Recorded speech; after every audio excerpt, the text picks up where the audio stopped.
اور ہم نے ان لوگوں کے لیے تورات میں یہ حکم لکھ دیا تھا کہ جان کے بدلے جان، اور آنکھ کے بدلے آنکھ، اور ناک کے بدلے ناک، اور کان کے بدلے کان، اور دانت کے بدلے دانت، اور سب زخموں کا اسی طرح بدلہ ہے۔ اب جو شخص بدلہ معاف کر دے وہ اس کے لیے کفارہ ہوگا، اور جو اللہ کے نازل فرمائے ہوئے احکام کے مطابق حکم نہ دے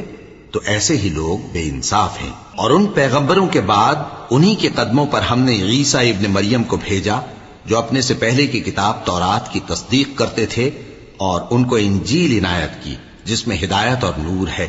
اور تورات کی جو اس سے پہلی کتاب ہے تصدیق کرتی ہے، اور پرہیزگاروں کو راہ بتاتی اور نصیحت کرتی ہے۔ اور اہل انجیل کو چاہیے کہ جو احکام اللہ نے اس میں نازل فرمائے ہیں اس کے مطابق حکم دیا کریں، اور جو اللہ کے نازل کیے ہوئے احکام کے مطابق حکم نہ دے گا تو ایسے لوگ نافرمان ہیں۔